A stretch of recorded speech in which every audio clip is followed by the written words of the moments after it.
I can still hear the sound of the horns faintly in the back of my ear. I met residents who have permanent hearing damage, and also folks who have chosen to leave town this weekend because they just can't handle the possibility of a return. It's quiet here on Wellington Street nearly 1 year since Canadians opposed to COVID vaccine mandates and the Trudeau government filled Ottawa's downtown core. But police are preparing for another possible protest, telling community members while the protesters do have the right to demonstrate, there's no intent to allow another occupation.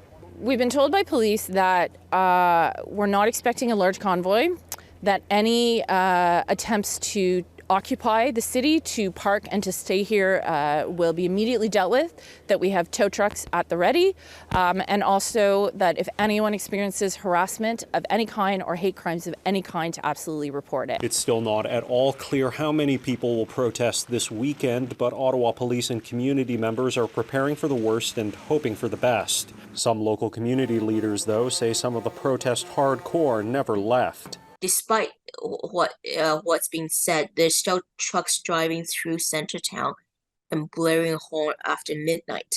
So there are people who are trying to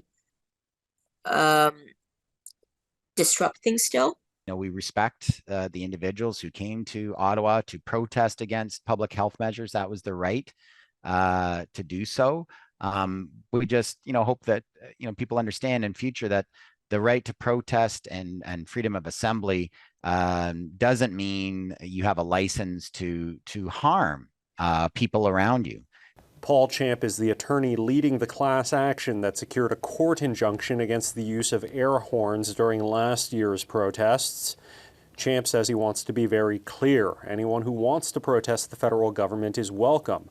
Just leave ordinary residents out of it. I hope that the reaction isn't too serious. I think we need to ensure that we have the maximum freedom for people to protest without, unduly or unreasonably interfering with the lives or putting people in danger or harming people in downtown Ottawa. Obviously, I think that's a line that should never be crossed again.